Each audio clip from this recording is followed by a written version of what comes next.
All right, here we go, guys. In 3, 2, 1, go! Hey guys. Oh, Oh, are we really? all right. It's us again. Hey, guys. So, Hey guys. yeah. Hey guys. Observable, measurable, repeatable. That's one of the things that makes CrossFit different from everything else, all the other fitness things out there. Um, and that's also, so the observable piece is where we can see the movements, we can see the movement patterns, range of motion, all that kind of stuff. So we know that somebody's doing everything properly. The measurable piece, we keep track of our times, we keep track of our weights, all that kind of stuff. And then repeatable, we have tests that we do multiple times throughout the year just to see if we are or are not getting better, just depending on what stage of life you're in, which we talked about last time. All those things CrossFit are built on the foundation of nutrition, which we very rarely talk about. But that's what it is. It's built on the foundational piece is nutrition, and that's what we're here to talk about today. That's why we have Cassidy here today. So if you're not part of the 5:30 in the morning class, then you probably don't know who she is. She's one of the morning freaks. She's acting all shy right now. Yes. Yeah. Just at the beginning. So Cassidy, just real quick, tell us, how long you've been doing CrossFit, and what kind of got you to this nutrition study that we're working on right now. So I started CrossFit. Well, I tried it out a little bit. I was at ECU and tried it in Greenville, and I really liked it, but I was just so busy with life. So I started here July of last year, and Only been a year? a little over a year. Yeah. Oh my God. I know.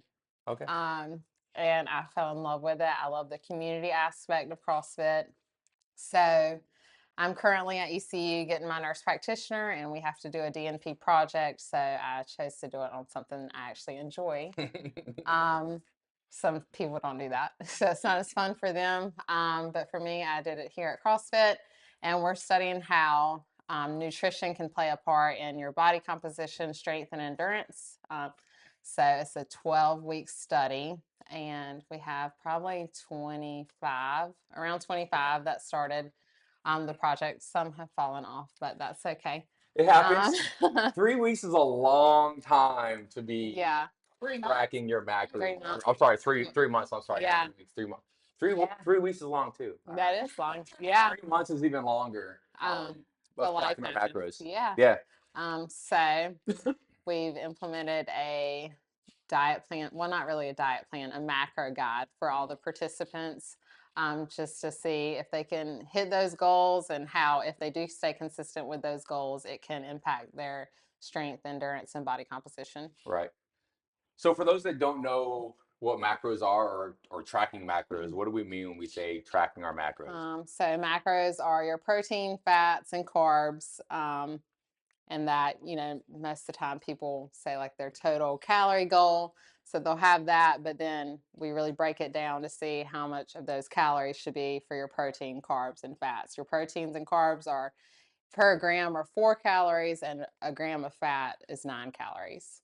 And it also depends on whether they're trying to gain or lose or maintain. Right. Those are some, different ways that you can calculate whether you're going to be up or down. Right. That's right.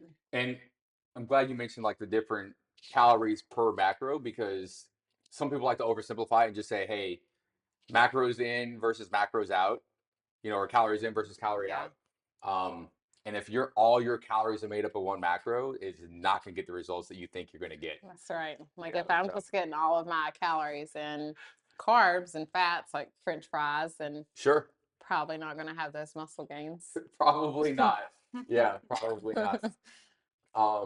So what are some of the things that we've tested at the beginning of this and that we're going to test again at the end of this? So at the beginning, we've tested, we stepped on the scale and got our body composition, got like our body fat percentage and things like that. And then we've also we did the Fran time, which is the 21:15:9 of pull-ups and thrusters. Yeah. And then we also did bench press, deadlift, squat, and then our 2K row times.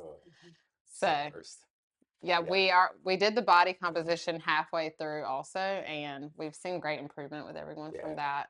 We did a 2K row. Well, and we did also a mid weigh-in, didn't we? Did we Yes. check? Yeah, Yeah. that's what she's saying. Yep. Yeah. Yeah. Yeah. So And everyone, for the most part, saw good results. There were a few that kind of stayed the same, but we're working on it. So is that a matter of that they actually haven't been following their macros is tight, or is just unlucky Well, and had to adjust? um, one participant we were using the macros first app, and she went off of the numbers that the app calculated versus what we gave her. So she didn't really see results at the Yeah, midway point, but we're going to check again at the end and see how yeah, she did following the macros that we prescribed. So well, and a lot of the apps too, what they put in them is, are you active? Are you sedentary? Are you extremely active? mhm, right. But the macro calculators that you and I used when we were looking at this didn't take that into account. And mm-mm. when you're tracking macros, you don't want to take that into account either. It is calories in, calories out, but what you want to consider is, okay, I'm trying to lose 10 pounds in 12 weeks. This is what my calories should be. How much am I burning every day when I work out? And then adjust from there. So if I want to lose 10 pounds, I'm going to go at 1,700 calories, but I know that I'm burning 200 in my workout every day. So maybe I adjust that to 1,800 calories or even 1,900 calories because I'm already in a deficit. So Mhm. some of that can play into it, but not always. I mean, as long as you're feeling good, and I guess that's the next Right. part we're going to talk about is as long as those macros are working for you and you're still feeling good, then those macros, depending on your goal, is what you're going to use. Not necessarily if you're Yeah. active or Mhm. sedentary. Yeah, and I've never really cared for adding the workout piece in anyways to get additional macros lost because like we talked about last podcast and Cass, with as busy as you've been, like the workout schedule is not going to stay consistent Yeah. over that 3 month period, most likely. Mhm. Or, once we get past the study and then it becomes just like the lifestyle of how you eat, like that workout schedule is going to fluctuate up and down the whole time. So, like, if I'm banking on losing 200 calories every day in a workout, like today we did that workout an hour long, it was 600 calories. But the other day we did a workout and I burned like 30 calories, So it's like, what's the point of putting it in if our workouts, especially with CrossFit, just fluctuate so much in how many calories we burn? Yeah. You know? The other thing too is how you count your macros, right? Like you actually have to measure your food, which is that whole point of Mhm. like observational and measurable. 1 cup of something, you actually have to get out your cup measure or your measuring cup and measure a cup of vegetables or measure a cup of rice. Mhm. You also have to weigh on a scale, a food Yeah. scale, Yes. 4 ounces of meat. 4 ounces of meat is not as much. And then the arbitrary, like you should eat a fist of, vegetables. It's like, ugh. Yeah, and my whole thing was like peanut butter, 1 tablespoon. Yes. Yeah, Right. no, it's not. There's so much fat in it. Yeah. Yeah. Butter Oh, or yeah. olive oil. Like how many of Yeah. us sometimes just go like this Oh, with yeah. olive oil, and now you've got 300 calories of olive oil. That you didn't take into consideration. Yeah. You don't count Well, that in your and I macros. think it's good, like you mentioned, like, hey, this much of like a carb, right? Which I'm not doing at home. I'm measuring my food on a scale. Um, but if you don't want to be that weirdo at a restaurant, breaking out your Well, your scale and pocket scale. yeah, break out your pocket scale and measure your Like food nerd out. out of your pocket. You can easily use those methods of like, hey, a fistful is Mhm. carbs or whatever, and you can still stay close to your macros without looking like a psychopath in a restaurant in a Well, public and the setting. trick to a restaurant actually is they are always, always, always serve 6 to 8 ounces of protein. No more than that because it Right. doesn't behoove them to. They don't make any money, so they measure 6 to 8 ounces. They also do that with wine. So what's something simple that somebody can do to make these nutritional changes so it's not so drastic? We don't want to go from like, for us when the kids were still in the house, our pantry was full of chips and crackers and just junky snack food. Mhm. Like, what's those small changes we can go to so eventually the pantry gets to where I want it to be, but without just going, okay, all this is gone forever and I'm never going to see it again, like instantly. Yeah, I'd definitely say when you have those foods in your pantry, just whenever you do decide to eat them, like be mindful of how much you're eating. instead of like getting a bag of chips. Don't sit there and eat the whole bag of chips. I know that can be I easy. think like one serving's 14 chips. It's not Just many. Yeah. count. Yeah. Just count 14 chips. Yeah, so just be mindful of like what you're putting in your body and like how much. Right. I think that can be just if you take into consideration, like, oh, I want a cookie, maybe just one cookie Right. instead of, Oh, the 5 chips ahoy. Yeah. Yeah. Well, I know my problem is once I have one, then it's just whatever the sugar, whatever like gets in my brain. It's like, oh, I'll just have another one, and I'll have another one. Same with brownies. If I make Yeah. like brownies, I'm like, well, I need to go in and finish them so I won't eat them later in the week. That's right. So funny. It's bad. I like the edges of the brownies. Really? That's I don't even like weird. the middle. The center's Oh, all Like, if gooey. somebody made a pot of brownies, I would just eat around the outside. Oh, weird. See, I like at one point, whenever obviously I was not counting macros, I would like just cook like batter long enough to warm it up. And Right. then just, yeah. Just a warm goo. Straight up. I was a little That's upset. sad. Oh my god. No. Just use your fingers. Oh my That's god. Things have All right. changed for So, me. so don't do that. Don't half bake your brownies and eat the goo out of the pan. No good. Um, but as far as carbs go, you hear so many different things of you should eat so many carbs, or you should, or people that are athletic and are like terrified of carbs. Why do you think carbs get such a bad name? Well, I think I've even had like a hard time with carbs just because of how I grew up. I was so scared to like gain any weight. But now my views have changed on that, strong versus skinny. But Right. anyways, That's where you flex. uh, so I think I don't know. I guess like my parents' generation, they did the whole keto thing. Atkins. Keto. Right. Yes. Atkins. Yeah. Yeah. So I can remember growing up and them saying, "Oh, we're gonna do Atkins or keto and just cut out all carbs." So I think Yeah. that kind of wired my brain to think, "Oh my gosh, Yeah. carbs are so bad for you." And I think honestly, since I've started CrossFit, that's when I've realized that I probably need carbs. Carolina's helped me a lot with that. Right. And just having a different mindset about carbs. I definitely have a lot more energy when I eat those carbs. But you also have to be mindful of like what carbs you're eating. Yeah. You know, like Brownies are a carb. yeah, Like broccoli. They are also almost half sugar, so like you should. So yeah, I mean maybe the sweet potato is probably better carbs than brownies. Might not taste better, but they're better for you. a little cinnamon and honey. Yeah. Yeah, You guys that's heard of the Yeah. called Flavor God?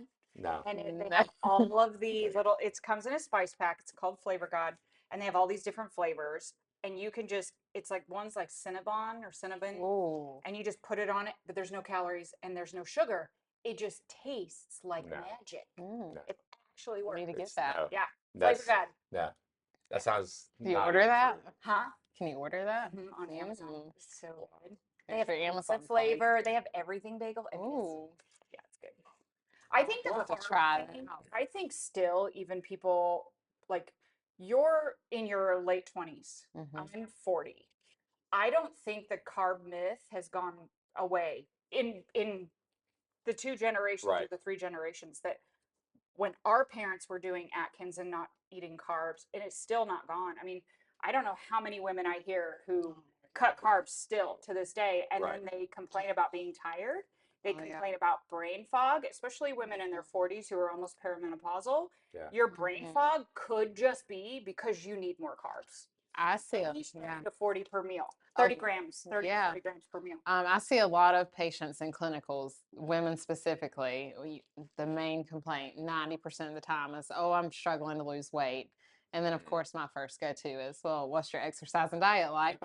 They don't really like that question because they want a quick fix. But so many of them just are like, "Well, I go low carb," and then they're like, "Well, I don't eat until this time in the day," and then that's the whole discussion about fasting. Right, intermittent fasting. So I'm like, you're literally starving yourself because you're not eating until like 3 in the afternoon, and then you're going no carbs, and they just. And then you feel like crap. Yeah, and then you binge eat, and then you feel like crap because you just binge eat. Yeah, you just ate a whole bag of potato chips, so you're like, well, I haven't eaten all day.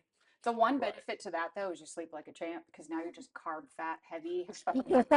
You like fill yourself up with carbs before you go to bed, and then your body's just sitting in a sugar coma all night. Yeah. Yeah. Well, and I know from talking with Liz Cannon. So for those who don't know Liz, another morning member, but she did triathlons for years before she started training with us. And she's made comments to me about she was one of those who was just terrified of carbs. Um, most of us struggle with like our protein goal when we're doing stuff like this. And she's like, that's the easy part. The hard part for her was like getting the right amount of carbs in because she was just terrified. But she's also mentioned like she feels better now. And I think she might be older than all of us. So that myth just transcends through all the generations of like, oh, carbs are bad for you. Um, and we definitely need it for energy for Yeah. the workouts in daily life. That's for sure. We can even talk about timing. I mean, we brought up briefly like intermittent fasting or what some people do is like OMAD. But with macros, ideally, you want to eat 3 meals a day with some snacks in between. But you don't have to. I mean, if you wanted to eat all your macros in one meal because you don't have time, you could do that as long as you don't go over your macros. But then you're going from this to this energy wise, right? Because calories are energy, essentially. And so you need all three of them together in one meal to balance out all of your energy levels. So if you are working out in the morning, maybe you want to have a little bit of carbs before your workout, have a little bit of carbs, but mostly protein after, because what you eat is what you are. So carbs for energy before a workout, maybe a little bit of carbs after for replenishment. What are some of the like things that you've heard or seen as far as that's concerned for timing of meals, post workout, during workout, that sort of thing? Um, Trying to think. People haven't really mentioned about when they time their meals that I can recall. They're just so set on like just trying to get the number in. Yeah.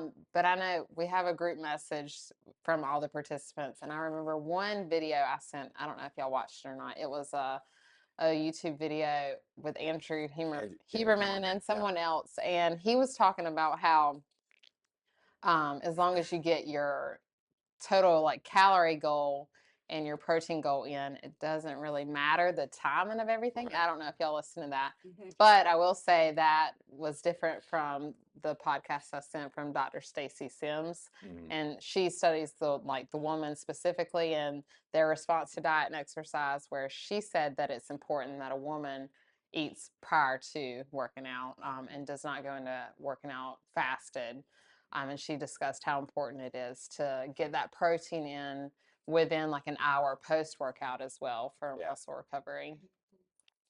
So I guess it just kind of depends on your body and where you're at. Yeah. It also depends on what kind of athlete you are. Yeah. A runner is going to want more carbs before and as a recovery thing from the night before, so they have the energy to run, maybe protein after, whereas a lifting athlete's going to want more protein for muscle recovery. So I imagine the type of athlete you are too is going to change how you approach your numbers there. So Yeah. Yeah. So one of the things that we already mentioned was some of the tests that we did prior to starting all this. One of them was a 2K row. And then just so happens that Cap has programmed a 2K row like a month ago. And I know you guys haven't seen it yet, but I looked at the scores from when we did the original test and then when we retested it with Cap. And we're going to retest it again here in a few weeks. So we'll post all that to the social media after this podcast comes out. But what I did see is there was probably, I think, 10 people that did both rows. And the average improvement was about 5 seconds across everybody. There was a couple of people that were a little bit slower. There was nobody that was drastically slower. I think the biggest degradation, if you will, was maybe 5 seconds. But we had some people, I think somebody improved by like 37 seconds. Wow. Yeah, which is That's huge. awesome. So, I mean, it kind of just goes to say, or go to show that nutrition has a huge role in it. I'm super excited to see, here in a couple weeks, the other tests, Yeah. and see how everybody does on those. Which we bench tomorrow, though, right? Yeah, but We do. That's not one right. do we want to? No, it isn't. I mean, it is, but But it isn't. Yeah, we'll sort it out. We'll We're be gonna pushing. yeah, we're gonna do it anyways. It's too late. People have already signed up for that. Yeah, Yeah. exactly. We'll figure it Um, out. and I haven't tracked to see who, like, because I can't see anymore who is tracking their meals. But you obviously, no, I he did. just can't. Oh, Oh, I he hasn't been. I turned off my paid membership, and I haven't. To be honest, I think I stopped tracking like maybe week 3. Yeah, he told me, he's like, I'm eating the same thing. No, It this doesn't is matter. this is yeah for me. You went on autopilot. Yeah, for me, the macro tracking is super easy. I've been eating the same lunch for, my wife can tell you because she meals prepped for me, probably Wow, score. 5 or 6 months. Wish somebody could Yeah. do that for me. Yeah. She's been meal prepping my lunches for forever now, and I've been eating the same lunch for probably 5 or 6 months, and I've had the same dinner for probably the last 2.5 months. So once I had those macros already built in, now I just stopped tracking them because I have the same lunch, snack in the afternoon, same dinner most nights unless What's we eat for out. dinner? It's that fajita. I don't know. I put it in the chat, I think, one time. It was like a fajita something. You've been eating it for 2 months. You don't know what it is? No, it's tasty though. It's tasty. Corey though. Corey can knows. tell you. It's some TikTok. I don't TikTok, so she just sent it to me, and yeah. So for me, it's been super easy, and I just kind of quit doing everything because I have the same breakfast every day. Wow. Other than the same different flavors in the overnight oats. Yeah. So for me, it's super easy, right? Not everybody can do that though. Like, Yeah, some people need the I can't variety. eat. I need a variety. yeah. Or get that Yeah. overnight oats so that you can have all the different Different flavors. S'mores, chocolate chip Exactly. cookies. Oh, it's I so just good. go sweet in the morning. It's Sugary sweet. they're in the not morning. too sweet. No. Yeah. I do my Yeah, the, they're not. the Sweet Fairlife milk and Yeah. So, so good. in all that said, to also say, I'm not 100% on my macros, right? Like, if we decide we're going out for dinner, then whatever, I'm just gonna eat whatever, So there's obviously a tipping point somewhere in there of like, hey, you can't stay 50% tracking macros and expect results. But it's unrealistic to do 100% on measuring everything I put in my body, right? So, like, where do you think is a good happy medium? A good happy medium. Well, I feel like if you're, throughout the week, staying on track and then say like Friday night or Saturday night, you want to go on a date night or something like that, I mean, we're human, we enjoy life. Yeah, so absolutely. I think if you want to stay consistent throughout the week and then on the weekend you want to go out for dinner, I think that's totally fine. Just everything in moderation. You can't be too crazy with it, but that was one of my fears from this project is making people like psycho. Like, go crazy. About like, oh my gosh, I can only eat this, this, and this. Right. And yeah, because I mean, I've been there at one point where I was like, don't have any sweets around me. Like, it's not okay. Yeah, I was in college. My roommates probably hated me. But yeah, I think just being mindful of like, hey, I'm going out Friday night. Let me be good throughout the day Friday and then Friday night. Like yesterday, I was at work and I did so good throughout the day, but Chick-fil-A came out with their peppermint milkshakes yesterday, and I love those. So I was good throughout the day, and then I went and treated myself to a milkshake. That's funny. So yeah, You just can also bank your calories. Like, is Yeah. that what you're saying when you say I was good throughout the day, or are you saying you went through your macros for the day and then your last meal happened to be your milkshake? Because I think you can kind of go a couple of ways with it. yeah. Well, yesterday I kind of was just like when I say I was good throughout the day, I ate clean throughout the day. Like, Yeah. I didn't eat junk, to get my calories. I mean, you can say, "Oh, I hit my calorie goal for the day," and you went and ate like a combo at Right. Yeah. McDonald's. It's still your calorie goal. Yeah, but to see those like body composition changes, I think Right. you need to be mindful about like the clean proteins you're putting in your body, clean carbs and things like that. So Have you seen that guy? His name is Jordan Syatt, and he ate McDonald's every day for 30 days, but he stayed within his macros and he still lost weight. He lost weight. He didn't change his body. He didn't Sure. do a recomp or anything. Sure. But he went to show that you could lose weight Mhm. eating terrible food for you. Right. But Mhm. ideally, it's not good for your body. Yeah. So it is just kind of a, calories, macro, control issue. For me, if I'm going on a date night, one of my meals is going to be considerably less calories so I can bank them Mhm. for dinner that night.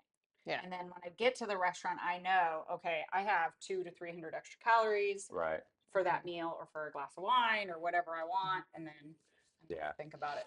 Yeah. Yeah. I typically just whatever meal I order, I usually just eat half of it if we're out to dinner. Because I mean, most portions that you get at a restaurant are way over what we need, anyways. Yeah. And then I can justify like, hey, I'll eat half of it now, take home the rest, and then I got lunch for another day, and it's now I get a different lunch, And Oh, that's true. Yeah. so that's how I do kind of manage it. Because otherwise you could easily overdo it in a meal. Chips and salsa. Ah, And even if you do, I can't even put myself in that situation. but even if you do, like, who cares? Just once, Yeah. right? Like, If it's just once, yes. Right. Yeah. As long as you're not Right. making it like a nightly thing. correct. Yeah. Yeah. Yep. Unless it's in your macros, it can be a nightly thing. Sure. I mean, a bag of tortilla chips, it's right there on the back. It'll tell you. Yeah. I'm all about letting the indulgence in as long as you control the number. Yeah. See, I like control though. So. All right, guys. If you're ready to represent and show everybody that you belong to the best gym in this town, stop by, grab one of our shirts. If you don't like all black, feel free to stop into our online store on our website. Link will be down below in the description, and you can have a plethora of colors to choose from and a couple different designs. Yes. We're So, what's one small habit that the people in our study and even listeners that happen to watch this can put into their daily life? I think a big thing that people are having a hard time with is getting their proteins in. So I think just adding like a high protein snack at some point throughout the day is a good habit. What's a good example of a high protein snack? My go-to is like a cup of yogurt, like the 20 gram. People like That's mine. Chobani. Yeah. Yeah, the 20 grams of protein. Whatever. Yeah, it's like Or no, vanilla, Chobani. You Yeah. said Chobani. but yeah. the zero sugar, like sugar free one. Yeah, I think it's pretty good. Yeah. Oikos has a good one like that too, but it's only 15 grams. But then I've had that one too. The 000. Yeah. Yeah, I've had that one. I go 5A, zero fat, 20 grams. Love it. Of yogurt. Yeah. I don't do sweet though, so I can't have Yeah. So I'll extra fruit or anything in it. sometimes I'll add. Well, some days I do the fruit added to it, and then some days I'll add like some cashew butter. I'm on this cashew butter kick, or peanut butter is good in it too. Yeah. But if you need to go low carb, low fat, you can add PB2 powder. Same thing. Yeah. It doesn't like to your mouth, like stick Yeah. to your. Oh my But God. I love peanut butter. So yeah, just adding that protein. Yeah, and it's easy to pack. Yeah. Yogurt's easy to pack if you get those individual packets. I'm Or a not a little- fan of yogurt. Or a What about Protein cottage cheese? So yeah, so my Cottage. my afternoon snack is 200 grams of fat-free cottage cheese, Uh-huh. and then 100 grams of turkey pepperoni. Turkey Just pepper. Smash it, yeah, real quick. Okay. Yeah, like a mini pizza in a cup. yeah, and then I come here and work out. But you don't burp up pepperoni. No, it doesn't bother me at all. You're I using used- like those turkey pepperoni things? Yeah, like the slices. Yeah. Hmm. So I used to be able, I used to not be able to eat within 2 hours of working out before I started running a ton. And now, like, literally, I can eat that, come here 20 minutes later, and jump into like 90% heart rate, and it doesn't affect me whatsoever.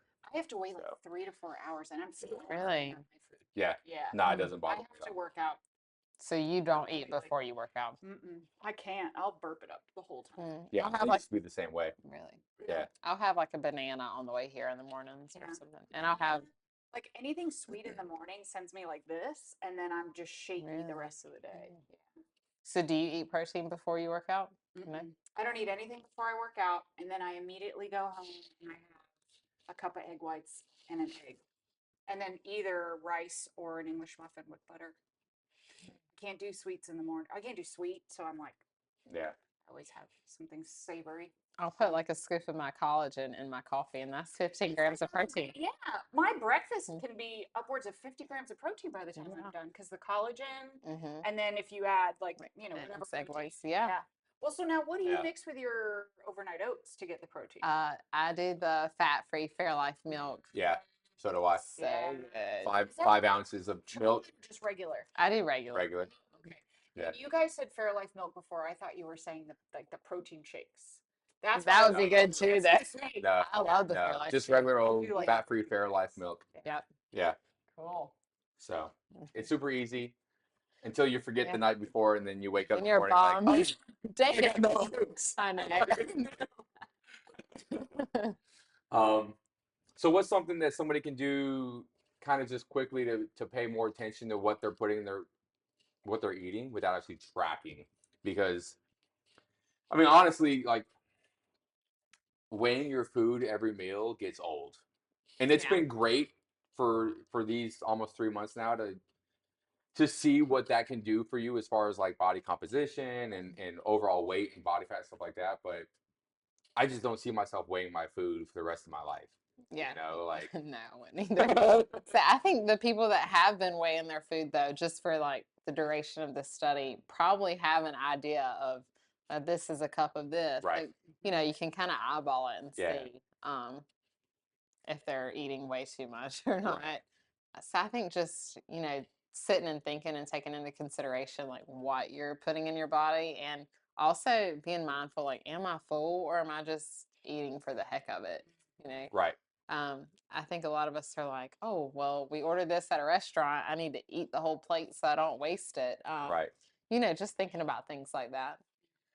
Yeah. Well, I think I sent that to the group chat the other day about, you just mentioned it, the eating when on board. Prior to starting this, that was my thing. If like I was always on the computer doing things, in my office, and I was like, man, What kind of snack on? I need to go get some chips. Yeah. And bring a bag of Ruffles up to the desk, and next thing you know, like half a bag of Ruffles are gone, and I'm fat.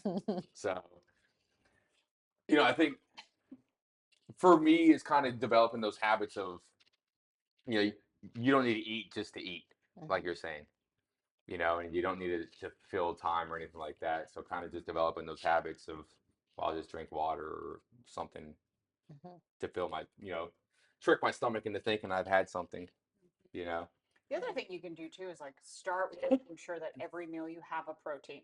Whatever that is, you always have a protein because that's what makes you feel full. So if you're like, no matter what, anything I put in my mouth has to start with protein, and then you go from there, I think that's always a really good idea too. That is a good idea. So y'all have asked me all the questions. Yeah. So what would y'all say that y'all have taken away from this study? Who wants to start? gosh. Yeah. Yeah. On the spot. Y'all are both participating. So. Yeah. I think what I've done macros for years. I'm always I eat like this all the time, and I measure all the time, like a nerd. But what I did notice is how quickly people picked it up in the study, and how successful they've all been in different ways, and how it sort of changed the way that I thought about food. Have you guys seen Jamie? She looks amazing. Yeah. She looks amazing. You can see her delts like are Yeah. just popping out the other day. So the fact that sometimes it just takes a group of people doing something or somebody talking to you about it, and then you get motivated to do it and stick with it, when for whatever reason, before somebody mentioned it, you couldn't stick with it. But now all of a sudden you Right. can. I think that's like my biggest takeaway is just sometimes you just need group bullying motivation Yeah. to make you do it. So Yeah. little peer bullying. Yeah. I Peer, think, peer pressure, peer Yeah. bullying. So yeah. Accountability is it's such a huge huge. thing. Right. And that's one of my favorite things about CrossFit. Like if I miss a class or two or a lot lately. Or several weeks. Okay, this has been new for me. This is like the first month since I started that I didn't make the most committed. I was a Yeah. little upset about that. Yeah. It's okay. Next month It I'll was be weird there. making the post without your name on it. I know at Yeah. the top. Like Yeah. what? To- She was the one we were talking about in the last podcast about how stage of life. Right. Like Yeah. she's going through school and is super, super busy, so she can't get in here as much as she was getting in here. Yeah, Yeah. I was what since I started. I like 6 I don't days know. a week. You were always Yeah, you were always on there. always Awesome. here. Yeah. Yeah, because I was doing like some power X training also at night, and then life happened with Yeah. school and clinicals. But the community aspect of CrossFit is just what's so amazing to me. Yeah. Yeah. What about Yeah. you, Eric? You can't miss a class. They're gonna come looking for you. Yeah, I'll get a text like, "Where you at?" Yeah. Or when I do come in, they're like, "Oh my gosh, I'm so shocked to see you." Yeah. And then Who they are just you? feel bad. Yeah. I don't know. I think for me, it's for me personally, and I've done this macro tracking before in the past. Um, when I was still in the Marine Corps and trying to make height and weight standards because I always struggled with that near the end of my career. But counting my macros has always given me the results I wanted. It's one thing, and I've tried different things, and I tried intermittent fasting and whatever else. Um, if if I get down to this is my macro goal, and I track my macros, and I think the last time I did, I was probably like 80% tracked to what I wanted. I always see the results I want, and it's just a matter of flipping that switch that is just now how I eat.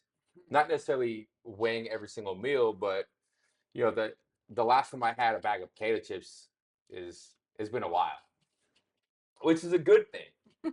Um, and it's this for me. It's been good to see those little changes in just my nutritional habits that really, I used to walk around when I was weightlifting like this is just my walking around weight. That's like this is my fighting weight, right? And it's like, well, no, it's not. That's just my fighting weight when I eat whatever the hell I want. And now without even trying, I'm down however many pounds it is now, but just simply just eating the same macros day in and day out, you know, just a matter of keeping that going after After the Thanksgiving. school's over. After Yeah. Thanksgiving. That's the hard part because once you only have, let's say you only have 10 pounds to lose, you have to be more consistent, right? If you have 50 pounds to lose, Sure. you can kind of be a little bit more, Yeah. so That's it is one of strict, those, yeah. like for me, I'm one glass of wine away from going over on my macros. Like you have Right. to be consistent, you have to stick with it Yeah. more often than not. Otherwise, you're not going to see those results. But That's why it's been so easy then. I was so you fat. can just keep shut up. It's one of those where if you're staying within your window as consistently as you can, Yeah. it is. But I mean, it's not an easy thing to do. It's 7 days a week of watching what you eat, not eating a bag of chips. That's not fun or sexy all the time, Right. And so it's not an easy thing to do every single day, but it is something you do have to do every single day. Yeah. I mean, it's like what they say it's either 80-20 or 70-30. Like, got to be consistent with your diet. Yeah. Yep. And then obviously you also have to be consistent with the workouts. Like if we're tracking this and we're tracking how we do in specific lifts and specific workouts, you know, they all go hand in hand, right? Like you can do all the workouts in the world with horrible nutrition and you're not going to see the results you want. Or vice versa, you can have the best nutrition in the world. You just come to class once a week, you're not going to see the results that you want. So it all goes hand in hand. Did you find out if anybody took before and after pictures? I do not know. I think Rachel told me she did. Okay. I'm not sure about anyone. To see Yeah. just measurements, before and after pictures. Nobody wants to see that. No, for themselves. Don't I send mean- us naked pictures. For yourself. For yourself. Just keep them in the my eyes only. That's Yeah. on your phone. My eyes only. Where a face ID is required to open it. Yeah. Oh my lord. So before we get out of here, so what's one nutrition myth that you want to bust?